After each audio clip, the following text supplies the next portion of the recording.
Mesdames, Messieurs, je vous souhaite la bienvenue au seuil de cette exposition. Je dois vous prévenir que ce n'est pas un truc banal.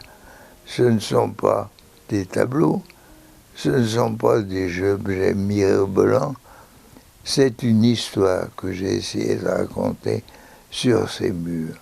Vous ne trouvez pas des objets extraordinaires, mais nous avons choisi avec soin des matériels qui ont une signification et je me suis permis de mettre des notices qui démontrent le pourquoi de l'intérêt de tel ou tel livre ou de telle ou telle figure.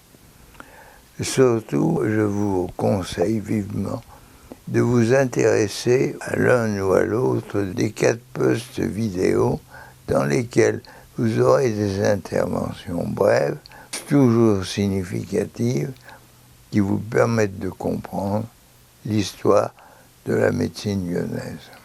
Une histoire qui est une espèce de bande dessinée, c'est un petit peu comme la tapisserie de la reine Mathilde, mais je ne compare pas trop à elle. Les 40 dernières années de ma carrière professionnelle, où j'ai eu l'occasion de vivre dans des milieux un peu différents, scientifiques, politiques, pire, hospitaliers, mais presque toujours avec des positions décisionnelles.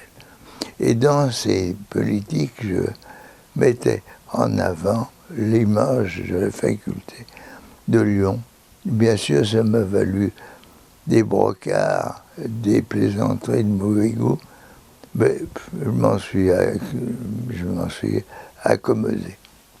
Les 2 chiffres qui m'ont frappé, c'est le nombre de 30, qui correspond aux 30 années qui ont suivi la création de la faculté.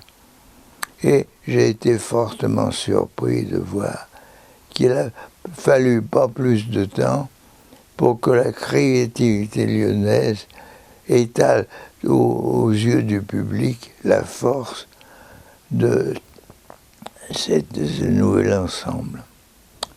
C'est pour ça que j'ai pris le titre un peu accrocheur de 30 glorieuses, et j'espère que vous allez bien m'en pardonner. Le 2e chiffre, c'est 21. 21, c'est le nombre de professeurs qui ont constitué l'équipe du début et qui ont œuvré à quelques unités près pour faire la quantité de travail qui a démontré la créativité de l'école lyonnaise dès ses premières heures.